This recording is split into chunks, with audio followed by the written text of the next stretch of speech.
Hey forum, my name is Manny, aka CascadeScents. Welcome to another video. As you see by the title, this one is on my top 5 fragrances that are still worth the hype. And for real, I feel like it's really important for me to make this video for you guys, just because I feel like each of us respectively and or all together as a community really like to be victims of the moment. We really like to employ this recency bias towards things that are currently hot and or are newly released. While that's okay in some doses, you also have to ask yourself, do I want this stuff, or am I going to love this stuff beyond this welcoming period? So as a result, I also try to focus on stuff that I perpetually will always love, because at the end of the day, this is my skin chemistry, and just because it was only hot for a few years back ago doesn't mean it won't still smell nice come right now. So not only are the fragrances that I have here ones that I personally love, I feel like luxury goods lovers and or community members of the fragrance community alike will understand and empathize with why these fragrances are still worth the hype, why they are still worth talking about. It's just, I guess this video is a small reminder of all of that. So with that being said, we might as well get to my number 5 pick on the list. And here it is, counting down. This one's by Penhaligon's. It's called Sartorial. Now for him, I feel like Sartorial has kind of gone by the wayside just because you can't find it for as discounted of a rate as you used to be able to. So while this offering from Penhaligon's and or other ones from the brand used to possess such a nice value proposition, it doesn't mean we should just straight up forget them just because the asking price is not what we once wanted it at, especially when it's arguably one of the best in class at what it does. That is making a retro but somewhat modernized aromatic fougere gentlemanly type scent. So to get it to live up to its name, to make you feel all dressy and or tailored, Sartorial is not your regular fougere kind of scent. It has quite a few metallic and ozotic notes up at the top, make it feel really refreshing, make you feel like invigorated, you want to just start your day off and just get things done. But as you get more of the lavender in this scent, it just feels like a warmer lavender, one that isn't so cool and austere. And to furthermore get some of the sweeter facets out of that very lavender, you have cozier notes making it feel like it's right at home. So we're talking beeswax, we're talking vanilla, we're talking tonka bean. You're just not a man who's out there getting things done in a suit. I feel like you're also approachable as well, and warm and friendly, and I think people will like you wearing this scent. That being said, it is a tad familiar as well, because some people would argue that it smells kind of like a high-end Brut, if you know that OG scent. Very approachable 1960s aromatic fougere in itself, very clean stuff. But again, I definitely do think it's still a worthy upgrade because there's again nothing else in its class, not in my opinion at least, as far as a really cool, true aromatic fougere, but one that just feels also modern and wearable and friendly at the same time. So yeah, I definitely still think it's worth the hype. It just depends if you can get it for as low of a price as you once were able to. Just saying, if you actually do see this stuff pop up on discounters like fragrancebuy.ca, perfumeonline.ca, fragrancex.com, fragrancenet.com,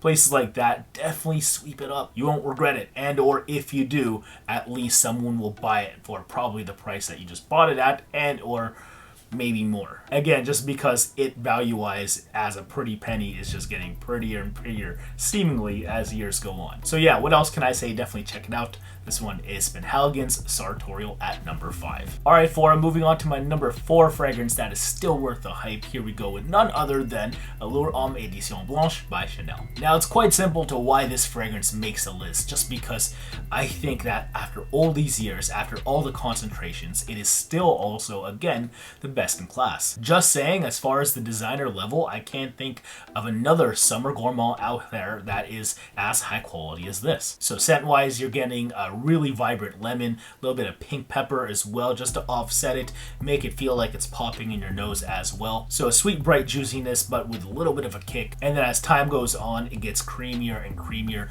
which is really awesome. That vanilla, I feel like, just radiates beautifully off of your skin during the summertime, and I just think you smell juicy and sweet and just altogether yummy for the most part. A little bit of woods there to offset everything as well, so you don't smell too much like a snack. But yeah, overall, I think people are just gonna love this off of you if they can actually smell it off of you. And that's the thing, that's the one major detraction for this scent right here, is that it is not known remotely as a performer as far as the projection. Longevity is fine for some people, but it just doesn't really jump off of your skin, which kind of sucks, and that's why it's been kind of forgotten by some people as far as, I guess, the now lack of hype, in favor of outright compliment beasts the projection monsters that you could potentially rock for any situation. And while scents like that are good, there's nothing wrong with something that is a little bit more subdued, but also potentially more yummy. Like, I'm not remotely capping. Anyone who's ever commented on this scent has never said anything remotely bad about it, other than they wish they smelled a little bit more of it. And I think that's a testament to how great this scent is. You can literally use this for anything during the summer. Lemony Summer Gourmand on the designer level with that Chanel quality. This stuff to me is a minimum 9 out of 10 from Chanel. So if that's for you, check it out. Once more, it's Allure Homme Édition Blanche by Chanel. Alright, moving on to my number 3 fragrance that is still worth the hype. This one's from Van Cleef and Arpels.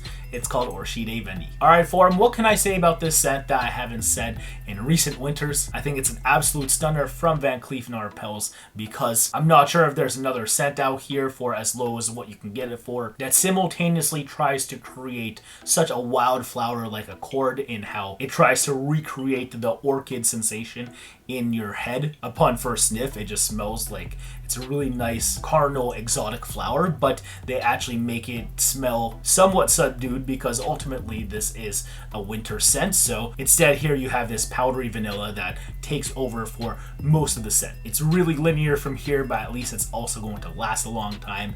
And if you're into fragrances that do project a good amount, not monstrously, but like an arm's length for like more than a few hours, that's what you're going to get out of this. And I feel like anyone who comes into your scent bubble is going to love it. So to me, it's no surprise to see this as the most heralded out of La Collection Extraordinaire, the exclusive line of Van Cleef & Arpels. Some of the other fragrances from the line seem to be a little bit unoriginal despite still being high quality. This one right here has just, again, brighter wild floral aspects to it. And then this intoxicating powdery vanilla that I hope you love. That being said, why I feel like it's kind of gone by the wayside from the community is that genre-wise, I just feel like women are getting hella inundated with a lot of floral vanillas, and I do feel like this one is a little bit saturated when you consider all of the offerings out there, but at the same time, for what you can get it for, I really do feel like if you don't mind a gender-bendery fragrance, or if you're a woman watching this, that this is one of the best high-quality offerings that you can get it for,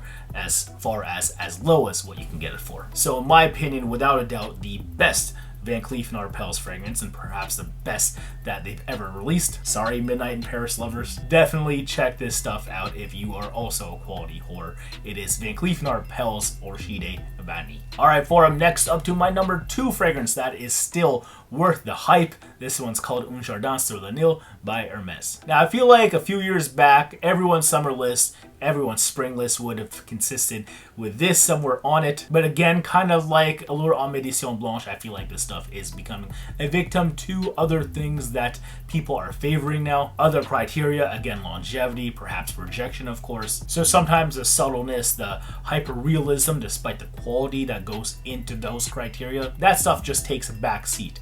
And again, that's okay if you want something that shouts off your skin. But if you don't mind smelling something for yourself, especially something as hyper-realistic and awesome as this, then have at it, because it's amazing. So this stuff in Un Jardin sur le Nil translates to a garden on the Nile, and since it was executed with no rough edges, nothing to make it remotely smell like a quote-unquote perfume or a fragrance or a cologne, that's why this stuff is highly regarded as smelling quote-unquote natural. So you have notes of sycamore wood here, lotus, and green mango. So you have that fruitiness up top with the green mango that is going to be somewhat inviting, like a fruitiness in my mind that's kind of evocative of like a daytime mystery. Like, I kind of want to smell and follow this smell, say if I were to catch a whiff of it in the wild. The lotus is perfect just because I feel like it adds this wetness to the composition, makes you feel like you're right there with the water. And the sycamore wood in the background too, just because it needs something rugged there, something earthy, something that's still going to be pretty, but not just bright. I mean, here with it in the composition, it just feels like everything. So altogether, fruity, floral, wet, soily / woody, but just the most prettiest aspects out of all of those, making for a really nice photorealistic unisex offering. So definitely check this out too if this remotely interests you in that regard. Perhaps one of the more legendary solitary-like kind of summer scents, it's Un Jardin sur le Nil by Hermes. And last but not least, here we go with the final scent on the list, the top spot, the #1 fragrance that in my opinion is still worth the hype. It's Gypsy Water by Byredo, or G Water as I like to call it, my beloved G Water. Love this stuff. Its marketed storytelling is evocative of the Romani lifestyle and or the Gypsy people. Very eclectic kind of people, very rich kind of culture. They like to be nomadic, so they're always traveling as well. So this scent also represents an adventure, kind of like Un Jardin sur le Nil, but instead of taking you somewhere as far as a photorealistic place, it's more like using notes just to show you that these notes are kind of like a motif of an adventure. So a citrusy, smoky offering with its combination of both bergamot and lemon, but with the juniper berries. And while that's super juicy and smells super yummy, it gets more coniferous as you go on with the pine needles as well. I'm typically a big fan of coniferous scents, so I can definitely get down with something like this here. And when you add pine into something, the natural transition for it is to get even more woodier, but does it in such a cozy way because in comes that sandalwood in the base, and to me, it's to die for here. That sandalwood, that light vanilla, oh, just love it. So altogether, it smells like I'm drinking something that is citrusy, but with a coniferous kick to it, which is really exciting. Not going to be remotely off-putting to anyone who hates green scents. So it's there for variety, but again, a nice adventurous variety, as the name is supposed to imply. And yeah, just yummier from there. I just can't get enough of this. And if I have a niche signature scent out there for just about any time of the year, because I genuinely feel like I can rock this for any time of the year, it would definitely be this scent. And that's why there is kind of an ongoing running gag / meme here of me calling it G Water. It's just that beloved to me. So, you know, I have to call it something somewhat unique, I guess. So it really don't matter. Any time of the year, whenever I can't think of what to wear. More sprays in the winter if I want to furthermore project, just because it's going to be a little tough for this one to cut through the cold. And perhaps less sprays in the summer, just because it gets kind of thick with the really pretty sandalwood vanilla dry down here. Just saying. So that also leads me to the reason to why I feel like this stuff is somewhat forgotten sometimes in the more grassroots perfume circles. I feel like a lot of the approach nowadays, especially with young men, is to be a little bit more utilitarian with how you buy perfume and or wear it. You might want to forgo the notion of a signature scent and rather favor rocking your super bright offerings for the summer or your warmer offerings for the cooler weather. So your collection's going to be a little bit more streamlined for like maybe Creed's there and then Marley's there. And hey, that's okay, but I want to say that I still implore you to try something like this, despite not being your typical cuppa, just because I think it's that darn good at what it does. And to me, that's take you on an adventure any time of the year, as long as you would give it a chance. So yeah, what else can I say about this scent that I haven't said probably a plethora of times over the years? So I think I'll leave it there. Again, it's my beloved Gypsy Water, or G Water, by Byredo. And there it is, forum. Thank you for stopping by. Thank you for the ongoing support. Hope you enjoyed this video on my top 5 fragrances that I still think are worth the hype. If you guys have any fragrances on your mind that you feel like a lot of people have forgotten and or just don't feel as hot right now, let me know in the comment section below. And hey, if you really enjoyed this video, also give this video a like and also subscribe if you have yet to. And if you do subscribe and or if you are subscribed, be sure to hit that notification bell as well to make the most out of this subscription so videos like this get to you as soon as possible. That being said, I think that about does it for me. I'm going to experience some of these fragrances right now. Again, I hope you do too. Thanks once more for watching. Take care for now. Peace out. Bye. My name is Manny. Wear your fragrances.